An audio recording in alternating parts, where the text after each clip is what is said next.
থিয়েটারি জীবনের ক্ষেত্রে প্রথমে অজিতেশ বন্দ্যোপাধ্যায় এবং তারপর পরবর্তী ক্ষেত্রে শ্রদ্ধেয় শম্ভু মিত্র এবং পরবর্তী ক্ষেত্রে চারবাকে যখন যাচ্ছেন সেখানে গিয়ে মাননীয় যোচন দস্তিদারের সংস্পর্শে আসছেন। এই তিনজনের যে কাজের ধারা, এটা যদি একটু বলেন আর কি, যে কোথায় ডিফারেন্সটা কি? না, ডিফারেন্সটা বলাটা খুব কাউকে উঁচু জায়গায় নিয়ে যাওয়া, কাউকে নিচু জায়গায় নিয়ে যাওয়ার মতন ঠিক না। যার যার পরিসর, যার যার ঘোড়া নাকি ওইভাবে ঠিক বলা যায় না। তবে আমার অজিতেশ বাবুর কাছে কাজ করে অসম্ভব ডিটেলিং এর কাজ, যেটা হ্যাঁ এমনি ক্রমান্বয়ের ইতিহাসে যদি দেখা যায় সৌম্য মিত্রের প্রযোজনা কিরম হতো, অজিতেশ বাবুর প্রযোজনা কিরম হতো, যোচন দস্তিদারের প্রযোজনা কিরম হতো, সেইটা দর্শকরা এবং ইতিহাস অলরেডি চিহ্নিত করেছে। সেটাতেই বোঝা যায় যে কার কাছ থেকে কতটা ঘরানা বা কতটা শিখেছি। যাই হোক, আমার প্রথম সেই অর্থে গুরু বলতে গেলে অজিতেশ বাবুর কাছে থিয়েটারের প্রচণ্ড ডিটেলিং শিখেছি, যার থেকে আমি সুবর্ণলতা বা আদর্শহীনতলে অসম্ভব ব্যাপক ডিটেলিংয়ের কাজ আছে। হ্যাঁ, তাছাড়া সৌম্য মিত্র একটা, তার পরিচালনা আমি কাজ করিনি, কিন্তু তার সঙ্গে অভিনয় করার সুযোগ হয়েছিল।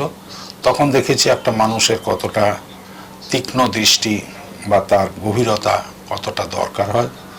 আর যোচনদার সঙ্গে একটা অন্য প্রাণবন্ত জীবন্ত থিয়েটার করেছি, অন্য একটা দর্শনের উপর ছবি, বামপন্থী দর্শনের উপরে। তো সব মিলিয়ে এক একজনের কাছে এক এক অভিজ্ঞতা, এবং সেই এক এক অভিজ্ঞতা মিলিয়েই আমার কর্মসৃষ্টি আর কি। অভিনয়টাকে কেমন ভাবে দেখতেন আপনি থিয়েটারি জীবনে? অভিনয়টা তো আমার স্বপ্ন ছিলই, সবারই স্বপ্ন থাকে।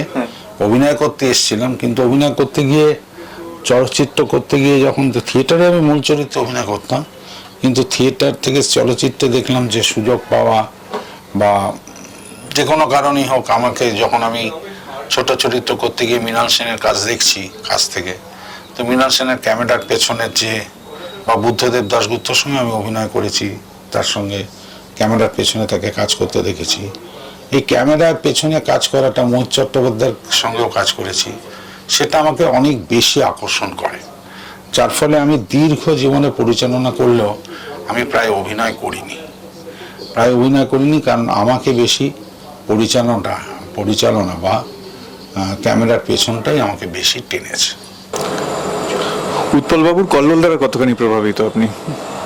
না, উৎপল কল্লোল ঠিক নয়, ওটা অঙ্গার হবে। মানে আমার ছোট কাকা, আপন ছোট কাকা শ্যামল সেন, যে বর্তমানের অভিনেতা কৌশিক সেন, তার বাবা। তো এই শ্যামল সেন উৎপল দত্তের অঙ্গার নাটকের নায়ক চরিত্রে অভিনয় করেছেন। আমি ছোটবেলায় সেই নাটকটি দেখতে গেছিলাম। আচ্ছা, আপনি কল্লোল ছোটবেলায় গেছিলেন? অঙ্গার, সেই অঙ্গার নাটকটি দেখেই কল্লোলও দেখেছি, কিন্তু অঙ্গার আমাকে বেশি প্রভাবিত করে। আচ্ছা, বেশ বেশ। অঙ্গারে আমার নায়ক চরিত্রে আমার ছোট কাকা শ্যামল সেন অভিনয় করতেন। শেষ দৃশ্যে আলোক তাপস সেনের একটা ম্যাজিক লাইট ছিল, যে খনিতে আস্তে আস্তে জল ভর্তি হয়ে যায়, সেখানে নায়কের মৃত্যু হয়। সেই মৃত্যুটা দেখে আমি কেঁদে ফেলি, মনে হচ্ছে বোধহয় আমার কাকা মারা গেছে। তারপরে দেখলাম না, উনি গ্রিন রুমে আছেন।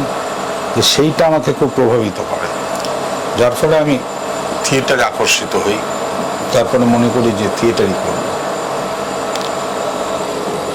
পরবর্তী ক্ষেত্রে আপনার ধরুন বিভিন্ন আপনার চলচ্চিত্রের যে নির্মাণ, হ্যাঁ, সেখানে একটা পোর্শন অবশ্যই আছে যে ডকুমেন্টারি ফিল্ম, সেটা করেছেন আপনি। এবং দূরদর্শনের বুকে একটা বলতে গেলে পিরিয়ড পিস সৌম্য মিত্রকে নিয়ে আপনি করেছেন, সেটাও একটা অভিনেতাদের ক্ষেত্রে অবশ্যই একটা টেক্সট বলা যেতে পারে। তো সেইটা করতে গিয়ে দূরদর্শনের সাথে আপনার যে অভিজ্ঞতা, কতখানি সাহায্য পেয়েছিলেন সেই সময়তে? সেখানকার মানুষরা যাদের সাথে কাজ করেছেন, তারা কিভাবে সাহায্য করতো? দূরদর্শনে ব্যাপক কাজ করেছে। হ্যাঁ, সৌম্য মিত্র তো একটা অংশ মাত্র। মূলত আমি প্রচুর সিরিয়াল করেছি, এই যে সুবর্ণলতা, আদর্শহীনতলের আরব্যনিকেতন, সম্পর্ক, দেশ আমার দেশ। একটা সময় মানে এখানে সানন্দা বলে পত্রিকার ম্যাগাজিনে একটা নিউজ হয়েছিল, মানে একটা প্রবন্ধ লিখেছিল, আর্টিকেল লেখা হয়েছিল, যে কলকাতা টিভির রাজা। আমাকে কলকাতা টিভির রাজা বলে তারা সাংবাদিক আমাকে মান্যতা করেছে। এবং মৃণালদাও খুব রসিকতা করে বলতো যে অনেক রাজা তো আছে ডিরেক্টর, আমি তোমার টেলিফোন ইন্ডেক্সে তোমার নাম লিখেছি টিভির রাজা। তো সেই কারণে টিভির সঙ্গে শুধু সমমিত্র নয়, কলকাতা দূরদর্শনের কাছে আমি খুবই কৃতজ্ঞ। কলকাতা দূরদর্শনের সুবাদে আমি প্রচুর কাজ করার সুযোগ পেয়েছি এবং নিজেকে তৈরি করেছি। তৈরি করেই আমি এসেছি, ওখানে যে শিক্ষানবিশ ছিলাম তা নয়। শিক্ষানবিশ আমি মৃণাল সেন, যোচন দস্তিদার বা বুদ্ধদেব দাশগুপ্ত ওদের সঙ্গে ছিলাম। পরবর্তীকালে যখন ইন্ডিপেন্ডেন্ট কাজ করতে যাই তখন দূরদর্শনের ছত্রছায়ায় প্রচুর কাজ করেছি, প্রচুর, ব্যাপক। যেমন আমার একটা খুব ভালো টেলিফিল্ম আছে বন্ধ দরজার সামনে।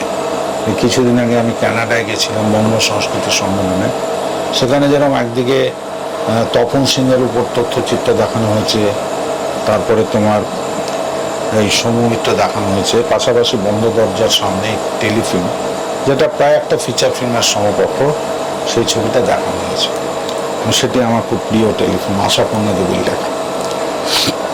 তো সেই অর্থে দূরদর্শনের সঙ্গে আমার খুবই আর্থিক সম্পর্ক হয়েছিল। পরবর্তীকালে অবশ্য অন্য অনেক চ্যানেল আসার ফলে দূরদর্শনের এটা একটু পড়ে গেছে, এখন কৌলিন্যটা পড়ে গেছে, কিন্তু দূরদর্শনের কাছে আমি খুব ঋণী, কলকাতা দূরদর্শন। তখনকার যে সিরিয়ালগুলো হতো দূরদর্শনে, সেখানে যতটুকু আমরা শুনেছি যে মানে 13টা পর্ব, এর মধ্যে একটা সীমাবদ্ধতা থাকতো, এবং সেই সময়টা থেকে এখনকার দিনে যে মেগা সিরিয়াল, কিভাবে দেখেন বিষয়টা? বিষয়টা আমি মোটেই ভালো দেখি না বলে আমি মেগা সিরিয়াল জীবনে করিনি। 13টা কেন, 13টা, কোনোটা 16টা, কোনোটা 18টা হয়েছে, তার বেশি হয়নি। উপন্যাসটা যেটুকু দরকার চিত্রনাট্য আগেই জমা দিতে হতো, কিন্তু এখন এরকম ছন্ন ছাড়া মেগা সিরিয়াল তো আমি নিজেও পছন্দ করি না এবং দেখি না এবং করিও না, ইন্টারেস্টেড নয়। চলচ্চিত্র যে জায়গাটা, সেই জায়গায় বলতে গেলে প্রথমে যদি আমরা খেলার কথা ধরি, ক্রিকেট খেলা কখনো টেস্ট ক্রিকেট থেকে শুরু করে এখন এই যে 2020 সময়টা হয়ে গেছে, কবিতার ক্ষেত্রেও যেটা দেখা যায় যে অনুকবিতা সময়ে আমরা বাস করছি। একইভাবে হচ্ছে ফিল্মের ক্ষেত্রে হঠাৎ করে আমরা দেখি যে এখন আস্তে আস্তে করে পূর্ণ দৈর্ঘ্য থেকে এখন শর্ট ফিল্ম তৈরি হচ্ছে, বা 1 মিনিটে একটা গল্প বলার চেষ্টা করা হচ্ছে। কোথাও কি দর্শকের ধৈর্য কমছে বলে মনে করেন? না, মনে করি না। আমাকে আশাপূর্ণা দেবী একটা খুব বড় কথা বলেছিলেন, সেটা হচ্ছে যে সাহিত্যে কিন্তু ছোট গল্প অনেক দিন ধরেই প্রচলিত। রবীন্দ্রনাথ ঠাকুর থেকে শুরু করে সবাই ছোট গল্প আছে, বড় গল্প আছে, উপন্যাস আছে। চলচ্চিত্রে এখন ঠিকই শর্ট ফিল্মটা অনেক বেশি জনপ্রিয় হতে চলেছে বিভিন্ন কারণে, বিভিন্ন সামাজিক অর্থনৈতিক কারণে, বাণিজ্যিক কারণে। কিন্তু শর্ট ফিল্ম বা শর্ট স্টোরি তার একটা ওজন বা তার একটা গভীরতা সবসময় ছিল। এবং আশাপূর্ণা দেবী একটা কথা বলেছিলেন যে আমরা যখন যেটা ছোট গল্প লিখি সেটা যদি বড় গল্প বা উপন্যাস হতো তাহলে আমরা তো উপন্যাসই লিখতাম, ছোট গল্প কেন লিখব? শুধু ছোট গল্প তার একটা চরিত্র নিয়ে আসে, সেরকমও শর্ট ফিল্ম বা অনুছবি তার চরিত্র নিয়ে আসে, এটা নিয়েও ভালো কাজ করা যায়। ধৈর্য কমে গেছে বলে মনে হয় না, আর সেটা আলাদা প্রশ্ন। একটা হ্যাঁ, ধৈর্য কমেছে ঠিকই, আগেকার মতন তো মানুষের অত সময় নেই, ফলে মানুষ যেরকম আজকাল কোনো মতেই খুব বেশি হলে মেরে কেটে 2 ঘন্টার ছবিও দেখতে চায় না, একটু কম হলেও। তা আমি বারবার যখন ছবি করতে যাই, চিত্রনাট্যকারের সঙ্গে বসি, আমরা খেয়াল রাখি আমার সময়সীমা যেন 2 ঘন্টার মধ্যে থাকে, তার বেশি করতে চাই না।